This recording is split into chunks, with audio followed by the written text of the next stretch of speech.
En principio, agradecer el ICH la oportunidad de presentarme frente a ustedes.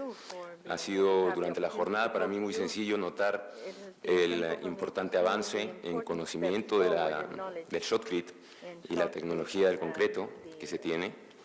En particular, aspiramos a aportar en el mejoramiento del tratamiento de esta aplicación con lo que nosotros conocemos más, quizá un poquito más, que es la tecnología del acero, en particular para el refuerzo del concreto.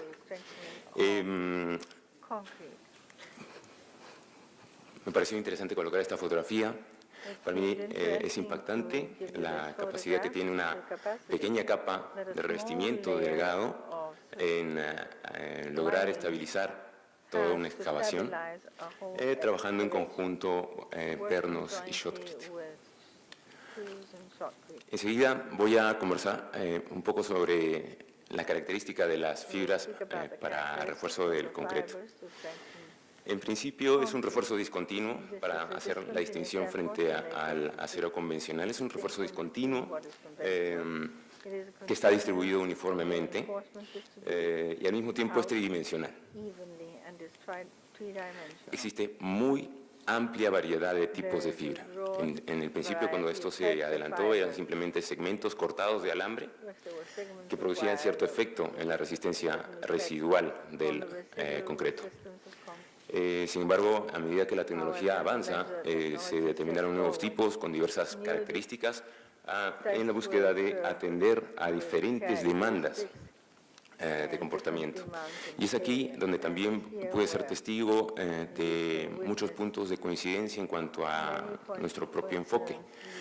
Para nosotros también es muy importante el desempeño, se mencionó claramente. En mi experiencia ha sido muy típico encontrar especificaciones de proyectos donde efectivamente se dice que tal o cual fibra ya no cumple la especificación porque simplemente no tiene la longitud que está escrita en el documento. Y eso no tiene nada que ver con el desempeño final del refuerzo. Aclaro que lo que viene en adelante es una muestra de ejemplos, gráficas y demás, algunos cálculos que simplemente tienen un afán ilustrativo. No puedo pretender aquí enseñarles a diseñar shotcrete ni nada por el estilo, pero pienso que abona en favor del fondo del tema. En principio, la resistencia residual, que es el título de la presentación, para ello tengo que referirme al módulo de rotura de concreto. En este caso, existen muchos estándares para reglamentar la forma en cómo medirla en laboratorio. Yo aquí, de manera muy simple, con el perdón de ustedes, hago referencia pues, a un ensayo de viga. Es un ensayo de viga, conocidas sus dimensiones, y que se grafica una fuerza versus el desplazamiento. Normalmente los ensayos son en forma de desplazamiento controlado y no de carga o fuerza controlada. De tal manera que, aplicada una cierta deformación, se empieza a tener capacidades que se pueden graficar. Recordemos que estamos hablando de hormigón, perdón, cuando yo digo concreto, por favor, es hormigón.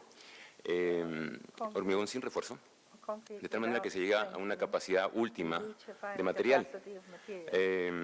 En particular, en este caso, tenemos una falla frágil.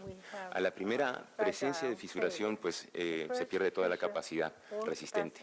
Es importante considerar que esa capacidad ahora se puede medir no en términos de fuerza, sino en términos de esfuerzos, con un método muy sencillo de conocimiento básico de resistencia de materiales. Se puede determinar mediante una formulación el esfuerzo resistente. ¿Sí? Último. Es importante distinguir aquí que la estructura que se propone es una estructura isostática, adrede es isostática, porque lo que pretendemos es medir la capacidad propia del material. En esta primera fisura estaríamos adulterando la información que recibimos si es que brindamos mayores condiciones de soporte a esta estructura de ensayo que probablemente en condiciones hiperestáticas muestren más posibles rótulas. Y entonces no estaría leyendo lo que realmente pasa como capacidad última en el punto más frágil. existen muchas dimensiones distintas en los ensayos estandarizados, pero bueno, hay algunas típicas, sí es verdad. Yo puedo valerme simplemente de este ejemplo para encontrar la capacidad última correspondiente con esta fuerza leída en el ensayo. Aquí también esto es solamente ilustrativo. Tengo una excavación y volvemos al tema importante. ¿Cómo dimensionamos esto? Cuando tengo una demanda de flexión en este caso, y yo debo ver la manera de alcanzar esta demanda de flexión, conocido un material, en este caso el concreto, sobre el cual ya conocí mediante ensayo su capacidad última en tracción por flexión. Aplicado un cierto factor de seguridad y con una formulita muy sencilla de resistencia de materiales para el ejemplo. Conocidos todos los valores, puedo despejar el espesor, que era el dato que me faltaba, y tengo simplemente dimensionada una sección de shotcrete que es capaz de alcanzar una cierta demanda, en términos sencillos. Lo que tengo además es que reconocer que estamos hablando de hormigón en masa, sin refuerzo, y que tanto en la estructura isostática de evaluación en laboratorio como en el sistema hay una clara pérdida de capacidad. En el sistema, a diferencia de lo que ocurre en el laboratorio, acá tengo múltiples condiciones de apoyo, por lo tanto es factible la posibilidad de mayor número de fisuras, siempre y cuando estas se pueden haber controlado. Y se nota aquí, evidente, ante la primera fisura aparece una mayor capacidad, pero se decae totalmente en capacidad. No se puede seguir adelante porque bueno, se produce colapso como falla frágil. Entonces pensamos en reforzar. Hay opciones, sí, hay muchas opciones. Una de ellas es con la malla electrosoldada. Simplemente recuerdo que era el espesor de 120 milímetros, la demanda de flexión del ejercicio, del ejemplo, la capacidad del concreto, pero ahora admito una nueva capacidad, la del refuerzo que se coloca a la altura H medios o el espesor H medios. Lo que no conozco todavía es qué cuantía de acero colocaré. Me valgo nuevamente de una fórmula sencilla de resistencia de materiales para estimar cuál sería esa cuantía, que luego se puede traducir esto en una malla electrosoldada comercial. Lo que cambia, es cierto que se ha invertido más, se ha gastado un dinero en colocar una malla ahí, pero cambia totalmente el efecto. De tener una falla originalmente frágil, ahora lo que tengo es una capacidad del sistema a seguirse deformando, sosteniendo todavía carga. Lo que he ganado es ductilidad. Esta es la importancia principal, dentro de muchas, pero creo que el mensaje, junto con resistencia residual, va asociado mucho con lo que es ductilidad. Luego hay que colocar esa malla electrosoldada, que tiene sus particularidades, es cierto. Yo había considerado analíticamente espesor, a la mitad del espesor, la malla colocada, no siempre es posible hacerlo así. Pero tengo la opción de trabajar sobre la base de un refuerzo en fibras. Como ven aquí, es nuevamente la viga de ensayo y en lugar de producirse el colapso, aquí está sostenida la deformación todavía en una única fisura posible, es determinado el ensayo, pero no se produce ningún colapso. Nuevamente graficar desde la carga última donde se produce la primera fisura, y luego la progresión ante la deformación sobre la capacidad que, si bien es cierto, se ve que decae, guarda entonces un concepto importante, que ahora por fin tengo un área medible bajo la curva. Eso es una evidencia de ductilidad. Lo que quiero aclarar es que no es el fin supremo de lo que estamos buscando. Aquí no buscamos conseguir área bajo la curva. Estamos tratando de garantizar ductilidad, ¿no? De tal manera que esa área bajo la curva se puede tratar de manera más sencilla, considerando que la curva en sí es muy variable dependiendo del tipo de fibra que voy a emplear, la dosis, etc. Entonces tengo una curva por arriba, una más abajo, etc. Algunos ejercicios, algunos avances ya de hace mucho tiempo en Japón principalmente, simplificaron la figura de la curva a una nueva figura, muy simple, la de rectángulo, que modela el comportamiento luego de la primera fisura aportado por el refuerzo con fibras. De tal manera que ambas curvas tienen la misma área y me permite encontrar cuál sería la capacidad equivalente postfisura resistente. Esto es también de manera muy sencilla, explicable. Y luego se asocia una normalización respecto de la capacidad última en el estado elástico. Es una división entre lo que obtuve versus lo que sabía del concreto, y tengo entonces un valor en promedio. Ese es el famoso RE3 del que se habla tanto. Lo que quiero es sumarme a la importancia que se mencionó ya aquí de evaluar el desempeño, pero hay que prestar atención a la forma como se evalúa este desempeño, porque finalmente el 60% de R3 me permite evaluar el comportamiento resistente, pero fíjense ustedes que es una especie de promedio luego de la fisura, porque acá del valor obtenido tengo resistencias superiores y asimismo inferiores, dependiendo de cómo progresa la deformación. Eso es lo que pretendo enfatizar aquí. Ese valor de 60% me puede ser muy útil para estimar cuál sería entonces mi solución cuando uso fibras, un nuevo espesor, simplemente empleando este valor aquí. Importante es reconocer que las fibras se comportan de una forma específica ante la deformación. La deformación más grande está por el lado de la tracción, obviamente.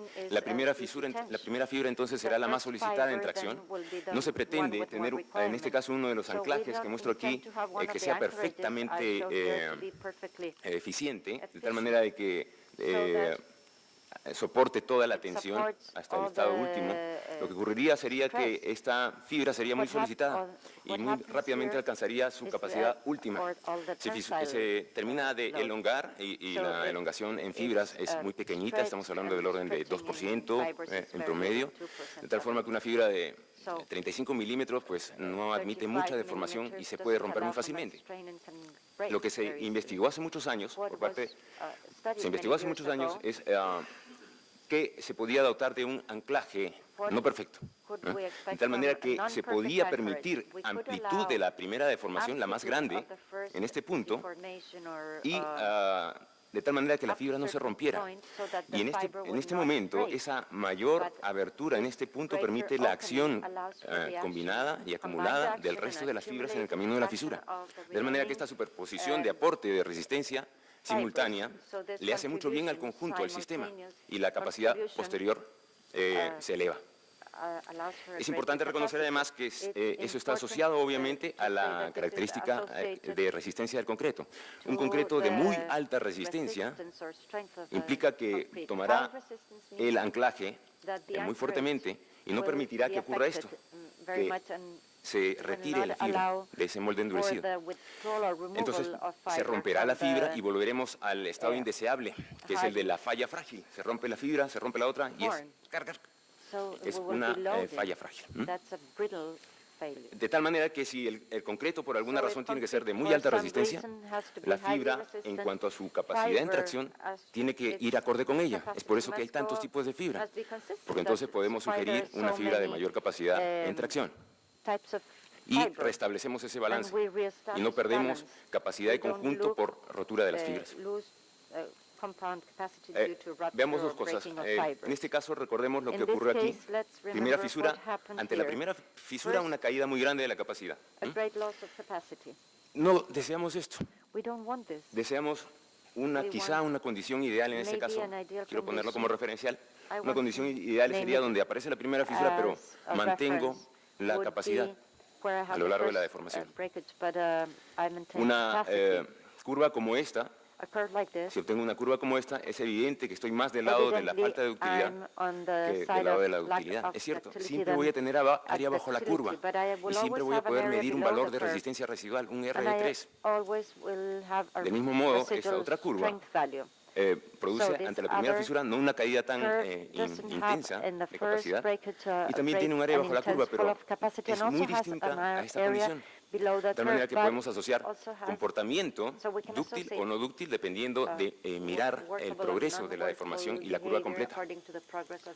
Inclusive en instancias como la que se muestran ahí.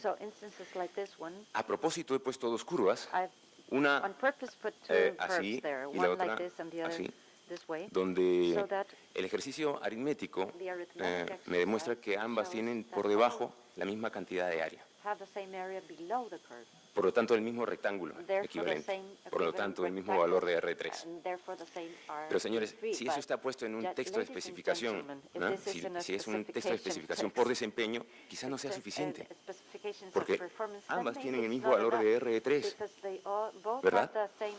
Y entonces, el usuario o el contratista está en libre capacidad de adquirir o la fibra que ocupó la curva en azul o la otra. Y eso va en afectación directa al proyecto.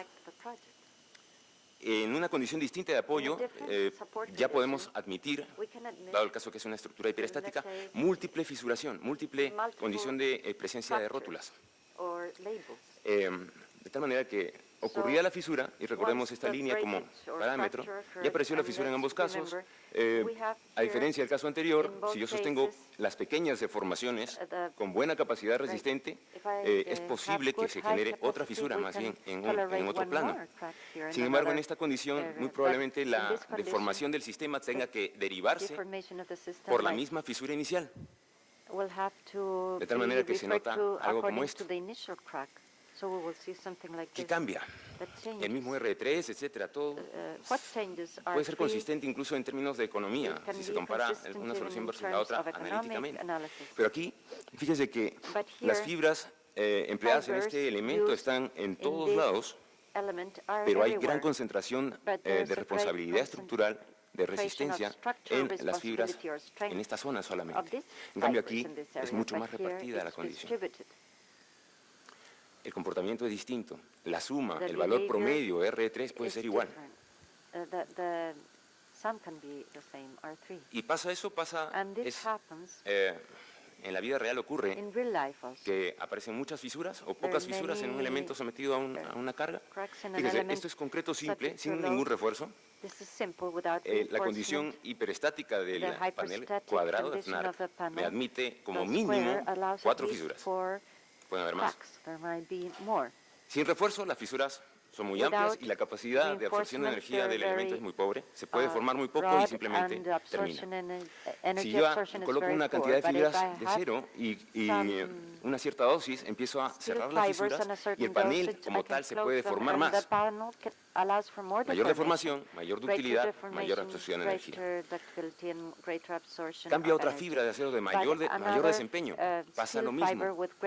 El sistema puede derivar su deformación macro en muchas más deformaciones micro estables, de tal manera que ahora el sistema es más capaz, el desempeño es mayor. Muchas más fisuras implican mayor desempeño final. Y es posible que ocurra algo en el otro sentido precisamente. Otro material, patrón en cruz, pocas fisuras, a diferentes dosis obviamente, evidencia que los comportamientos son distintos. La suma algebraica, la suma geométrica, o lo que quieran emplear como parámetro medible, tiene que luego ser contrastado con criterio. El panel FNARP es hiperestático, es precisamente lo que voy a obtener en la realidad. Eso es lo que tiene a favor. En contra puede ser que sea de muy alta variabilidad. Es cierto, eso se rebaja de alguna forma con manejo estadístico de las muestras. Sí, pero sí puedo ver patrón de múltiple fisuración, que es lo que yo necesito saber si mi refuerzo está actuando de tal manera que me permite redistribuir la deformación. Y soy claramente testigo de que ante la primera fisura aparece una segunda, tercera y demás. ¿Sí? Entonces, evidencia de tenacidad. Ya hay recomendaciones, incluso en esta parte, los geomecánicos conocen mucho más que yo, pero inclusive hacen alguna sugerencia sobre la demanda a alcanzar. Importante hacer la prueba de precalificación con los mismos equipos, operarios, materiales, lugar, etc. Nuevamente, recordemos, es muy interesante el esfuerzo quizá por poner por desempeño y tantos joules, 700 joules en la especificación. Pero recordemos que lo que buscamos desde un inicio es ductilidad. No queremos eso. Si tomo esta línea, esta curva, como referencia, en este patrón, ambas curvas tienen por debajo la misma área. Quizá esta parte compense esta otra de aquí. Pero voy a tomar esto como referencia, entonces, primera fisura. Yo veo ductilidad en esta parte, pero en la última no estoy tan seguro. Entonces, no solamente es la magnitud, el valor en joules, no solamente es el R3 como valor promedio, hay que ser más riguroso al momento de la especificación, ¿es verdad? El panel circular tiene sus ventajas y sus desventajas también. Sus ventajas, bueno, puede ser muy consistente en resultados, porque casi como es isostático, siempre se forman 3 fisuras, es casi que estamos midiendo al refuerzo y no al sistema. Tenemos una ventaja, sí, que incluso puede ser muy económico, pero perdemos la posibilidad de ver este manejo de redistribución de la deformación macro en pequeñas deformaciones. Esta gráfica la tomé de un importante fabricante de fibras sintéticas, donde muestra la diferencia entre fibra de acero y fibra sintética. Lo que yo quiero hacer evidente es que, nuevamente, las curvas son distintas. No se queden con el número en joules, no se queden con el R3. Ante la primera fisura, vemos que se guarda en las pequeñas deformaciones una cantidad de capacidad y en el caso del acero una distinta capacidad. ¿Sí? ¿Hay grandes diferencias en los materiales? Sí, es verdad. Entre ellas, la principal, yo diría, en este caso, es la capacidad de oponerse a la deformación, módulo de elasticidad.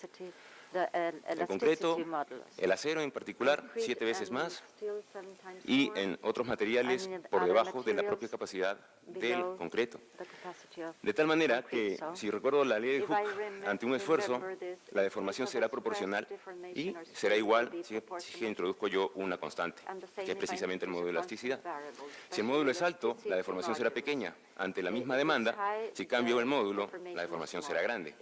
Es por eso que es más probable que la deformación prosiga por aquí, si tiene una capacidad menor a oponerse a la deformación, que en otras posiciones. Igual el comportamiento de creep es evidente luego, sin incremento de ninguna carga en una viga ya controlada, podría generar mayor deformación solamente dependiendo del tiempo. Eso también es un tema importante a tener en cuenta, en consideración para el momento de evaluar o poner requisitos de desempeño. También aquí se publicó el hecho concreto del comportamiento de creep dependiente incluso de la temperatura. Se puede hacer el ensayo en placas también. Lo que queremos aquí es lograr de alguna forma estabilizar la presión del terreno mediante su propia deformación en un punto, pero acompañar esa deformación hasta el punto de equilibrio. Ese acompañamiento implica capacidad de deformación. No puedo tener un concreto muy rígido necesariamente, principalmente estoy hablando de revestimientos tempranos. Y tengo que ser más bien dúctiles, precisamente de lo que hablábamos. Diferencias, sí, pues aquí se logra el equilibrio supuestamente y tengo la evidencia de sobreresistencia y ductilidad. Podría ocurrir lo mismo aquí, sí, pero la curva es distinta. Sí. En algún caso puedo tener una resistencia del concreto que me genere esa primera fisura asociada incluso en la especificación a un valor en joules. Esto es seguro porque tengo lo que dijimos más temprano, sobre resistencia, ductilidad. Si el concreto se necesita elevar en su resistencia, la fisura aparecerá más tarde, pero si se mantiene correlacionada a la misma capacidad en la absorción de energía, tengo una dificultad, que es que ahora he rigidizado el sistema y puedo tener una condición que se parezca a la que no deseo, la frágil. Si ese es el caso, sugerir quizá elevar la demanda en joules. Importante, que ahora ya no podemos hacer mención solamente a longitud, diámetro, resistencia en el alambre, sino a capacidades de desempeño claras en un elemento certificado como la fibra de acero, con resistencias estandarizadas de medición y que el fabricante debe declarar con qué dosis mínima alcanza. Ahora se puede entonces comparar por desempeño a las fibras. Es tan importante el control de las deformaciones iniciales, que en códigos internacionales de diseño dicen que ya se puede utilizar fibras de acero, siempre y cuando, para reemplazar acero convencional, siempre y cuando se cumplan dos aspectos, que la resistencia a la primera deformación a 0,5 milímetros de abertura de fisura versus la última del concreto simple no decaiga por debajo del 40%, y esta otra condición también. ¿Qué es eso? En el ensayo de viga es esta condición. Si este es el 100%, esta primera, a la pequeña deformación, no puede caer por debajo del 40%. Es una evidencia del cuidado que se tiene que tener con el control de las primeras deformaciones. ¿Sí? Esto a razón de que ha habido mucho interés en cierto tema en particular, el de la posible fragilización del concreto reforzado con fibras a larga data para el shotcrete. Es evidente que aquí lo que se hizo en este ejercicio, que es muy interesante, en una revisión en una carretera, hablaba del cambio en el comportamiento ante la fisura y del comportamiento del refuerzo con fibras, en particular el caso de las fibras de acero. Lo que tenemos es, si este es el concreto de muy alta resistencia, en lugar de que se produzca el efecto pull-out que les dije más temprano, la fibra se rompe. Y esto es real, ocurre. ¿Sí? Ocurre. Entonces, ¿por qué ocurre? Porque no se logró optimizar. Si vemos aquí, si está optimizado ante el ensayo, pues pasa esto. Si no está optimizado, simplemente se rompe y la capacidad total se pierde. El caso contrario es que se desaprovecha la capacidad del material si se suelta antes de tiempo. Acá vemos una muestra de una vista de rayos X, de precisamente la condición inicial del gancho y cómo a medida que la carga progresa se deforma el anclaje. Nos mencionaron, con marca inclusive, una ganancia en las deformaciones iniciales, pero una pérdida en las finales, eso es lo que dice el informe.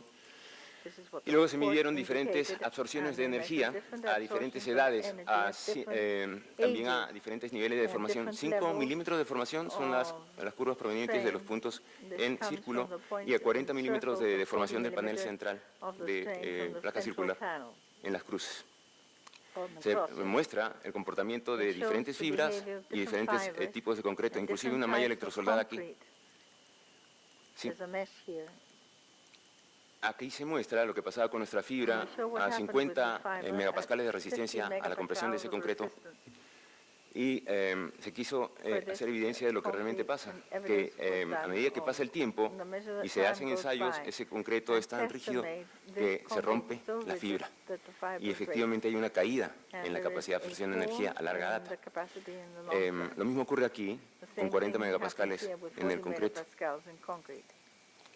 Pero con 25 megapascales no ocurre en ningún momento el proceso de fragilización. ¿Sí?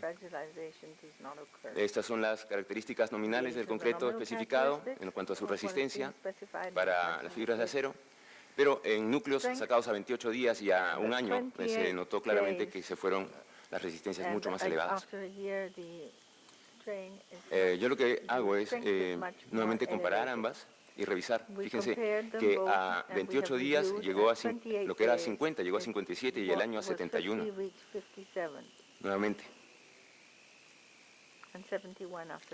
En el caso de 25 megapascales nominalmente llegaron a 29 y a 39. Fíjense qué importante. Nosotros venimos diciendo este mismo mensaje de garantizar el comportamiento pull-out, del balance de la resistencia en tracción versus la resistencia del concreto hace más de 40 años. Estas capacidades resistentes para esta fibra que se usó en el ensayo son válidas únicamente para resistencias hasta 40 megapascales en compresión. Y vemos que la experiencia fue muchísimo más allá. Cuando tenemos fibras de bajo contenido de carbono, tenemos resistencias normales, típicas para las fibras, pero si se necesita emplear mayor resistencia en el concreto, podemos cambiar el tipo de material y tenemos mayor resistencia en tracción, restableciendo el balance, que es lo que se necesitó hacer quizá en este caso. Inclusive, fíjense, otro tipo de fibra para sugerencias de concretos de mucha mayor resistencia, que es lo que aquí en la experiencia se venía mostrando. Quizá eso fue lo que faltó, 2000 megapascales de resistencia en tracción. Nuevamente se logra el balance. En el panel circular se habla claramente de hacer distinción en las deformaciones hasta la cual se debe llevar 40 milímetros de flexión central si la estructura admite grandes deformaciones. Para grandes deformaciones obviamente tengo que trabajar con resistencias a la compresión del concreto bajas. Grandes deformaciones vemos aquí, efectivamente. En el caso de la experiencia de la fibra sintética, para grandes deformaciones, tengo claramente esta curva. a 40 milímetros.